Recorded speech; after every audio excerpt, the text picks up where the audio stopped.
title for this message, if I were to give it a title, it is The New Abnormal.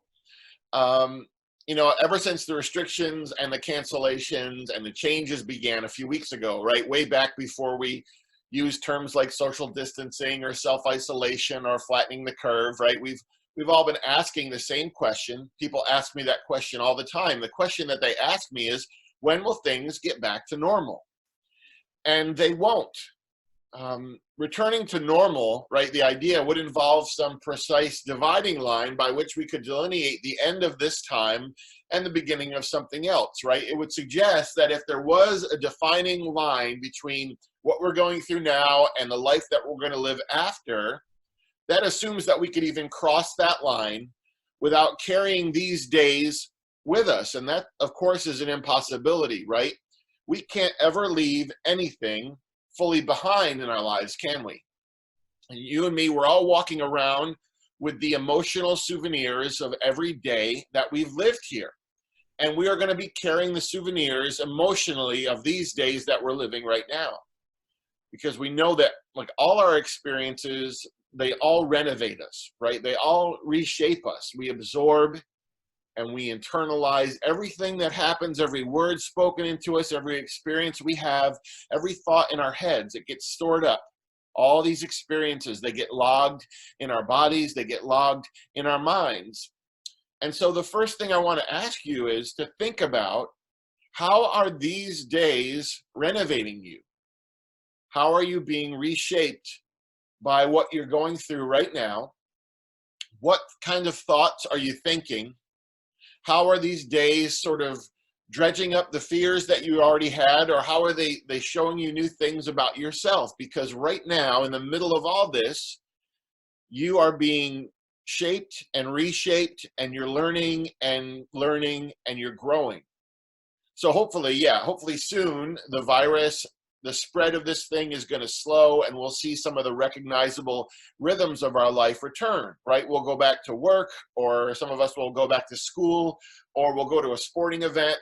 We'll be able to find toilet paper without selling an organ on the black market, right? We'll have all these sort of regular routines that we're used to, but even those things, they're going to be affected. They're not going to go unchanged, right? For months, we're going to be contending with distancing. We're going to probably be wearing masks in public, and, you know, large events are going to have all kinds of safety protocols that we never had to contend with before. We're going to approach air travel differently. We're going to look at public spaces differently.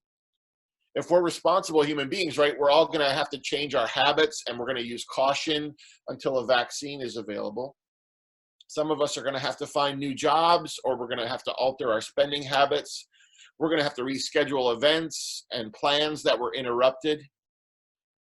And we're going to have to do all of this, right? All of this stuff that we're going to have to adjust to, all the newness and all the challenges and all the big learning curve. We're going to have to do this while heading quickly into the most important election of our lifetimes, with all the upheaval and turbulence that brings. So great, right? I was on a video chat with a group of my supporters last week, and one of them said, I don't think we're prepared, John, for the PTSD counseling that we're all going to need, because we're all going to need to unpack the fear of these days, the grief, the anger, the relational collateral damage of being in really close quarters with some people, or being separated from some people. You know, it's funny when you're in close quarters with people that you love. Like, I found out things about my family. They breathe this funny way. It's like in and out all the time. It's annoying. So we have all this stuff that we've acquired, right? All this baggage. And so I'm not sure that normal, or the way things used to be, is a possibility for us. But because it's not going to be normal again like it was, it doesn't mean it's not going to be really beautiful. And it doesn't mean that it's not beautiful right now. You know, a couple of mornings ago, I had one of those bittersweet moments that you get from time to time as you're a parent. I'm walking down the stairs in the morning, and my daughter's there on the couch. She's 10 years old. And I looked at her, and it was like it took my breath away, because she looked taller than when she went to bed, right? And her face looked different, more mature in ways that only I can see, you know, someone who lives with her every day. and she's like becoming this young woman. And in like a photograph flash, I just saw it there, and it kind of took me back. And it reminded me that despite us being housebound, and despite so much of our ordinary routine being interrupted, and despite the current normal feeling anything but normal, life is still happening right now, and I need to be present for it. She's still my daughter. I'm still her daddy. We're still, right now, living out our story in real time. Our family is not paused in the ways that really matter. We're still loving and learning and growing and laughing and sharing and crying. So for her, and for my son, and for my wife, and my mom, and my siblings, for my friends, for my church family, for you, for readers, for my neighbors, we're all still living. And so we have an opportunity to live alongside people, even at this distance. I got frustrated one night, and I couldn't think of what to do for people. And so I thought about the empty toilet paper shelves, and I started searching online in the middle of the night. And I'm just looking at every site I could possibly find, and I found this commercial vendor that said they would deliver me toilet paper in 6 days. So I thought, well, let's try it. What's the worst that can happen? I'll lose a little money. So I ordered 100 rolls of toilet paper, and they showed up a couple days ago. And it was like Christmas. I was so excited that this toilet paper arrived, and I put some announcements out on social media, and people began messaging me saying, I'm down to my last roll, thank God. So like Santa Claus, I took everything in the car, and I've been delivering toilet paper to people's homes. Public service announcement: if you need toilet paper, talk to me. But for me, I just wanted to feel a way that I could be a help in whatever way that I could. And in days like these, they're so filled with worries about what's coming. It's easy to believe that we're all in some holding pattern, right? Some massive waiting room like this, where we're all busying ourselves and biding our time until this nightmare fog clears and we can resume living again. Like, it's tempting to imagine everything's on hold and we're just waiting on someone out there to give us the all clear to live, which is ridiculous, right? Because if we do that, if we keep all our attention on when this is going to end, we miss our lives currently in progress. We miss a million tiny, holy moments that we're never going to get back again. And that's the place we're invited to right now, even as we are distant from one another geographically. We can't sacrifice the present we have in our hands on the altar of the future that we're waiting for. We can't dwell right now so much in what's being taken away that we miss what we've been given, right? We've been given more time with our children than we could get any other way. We can sit with them and not be hurrying from task to task and pushing them into a car so we can drop them off and go to the next thing. We can linger with them. We can really see them and notice how they're changing. We're getting time, whether we like it or not, with our spouses and partners and siblings. Days where we can stop and have a meal in the middle of the day, or we can have coffee late at night, where we can have conversations that sink deeper than small talk. And we can talk about the real fears and joys and hopes that we have. And we're getting space, white space in our lives that we'd never get any other way, right? We can have time. We can fill that with whatever we want. You can pick up the guitar again, or you can resume writing the book that you shelved, or you can be thinking about the business that you stopped dreaming about. You can text friends you've lost touch with. You can check on your neighbors. We can connect on social media and make sure people feel less alone. And we can exercise and eat well and care for ourselves and rest in ways that we might neglect when our calendars are filled again and our agendas are bursting to overflowing again. See, we can go back to that normal, and we can forget all that we know right now, all that we're thinking of doing right now. So yes, today is disorienting and it's inconvenient, but it's not an uneventful day today. Life is happening all around you.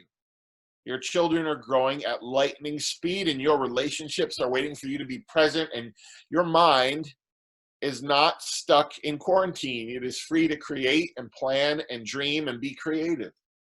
Your gifts are still fully accessible, and you can still wield all of them. So what I want you to think about, that today is a day where we're all getting a day older. So there should be urgency that rises up and make you want to spend this day well. With all the limits that you have, with all the constraints, live it well. I think the terrifying reality of this season is how fragile life is, right? How quickly it can dissolve. And so if there's anything good that's coming from seeing people leave this place with such randomness and velocity, it can be that we make sure we don't procrastinate living another minute. There are going to be days when you can do a lot of the things you normally do, but there will be a trade-off. You won't be able to do what you can do today. We won't be gathering like this in an intimate space in our own homes often. So this is a special moment. This is an unprecedented moment. So you're going to have that day, but you're not going to get this one again. And that would be a tragedy if you wasted it waiting to be released by someone else to live, right? So we are inconvenienced and we're redirected, but we're not stopped. We are physically separated from one another, but we're not disconnected in the ways that really matter.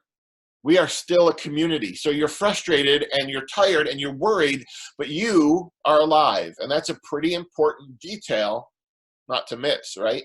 So as much as you can, do all the right things, but then keep living while you do. Whatever you're able to do today, cultivate gratitude and be present and show compassion, because this day isn't a day to wait. It's a day to live. So think about this week. What are you learning about yourself right now? Or what are you remembering about yourself right now? What are you finding out about yourself? What new relationships are you experiencing? How are your relationships changing? What new skills have you acquired? I can bake bread. I couldn't bake bread before this. I ordered a 2-pound bag of yeast online, and I make bread every day. And when we get done here, I got bread proofing. That's my new phrase. I got bread proofing. I never said that phrase in 50 years. I say it now. What old loves have returned to you? What things that you love to do that you forgot? And how have you experienced fear and lack? So my 10-year-old Selah, she said yesterday, do you know what, Dad? I just realized something. The moment you say now, it's not now anymore. Right when you say now, it's in the past. And she said, now, now, now. I said, yeah, it's hard to live now, isn't it? So I want you to think about the fact that we're not going to be waiting for this to end because we really can't mark when it began, right? It didn't just begin like that. It was this slow wave of stuff that happened, and that's how it's going to change. There's no line between this time and the coming seasons. They're just the realizations we have today, the reality that we have today. We have a series of connected moments. You're changing. You're not going to be the same. Our community is changing. It will never go back to what it was.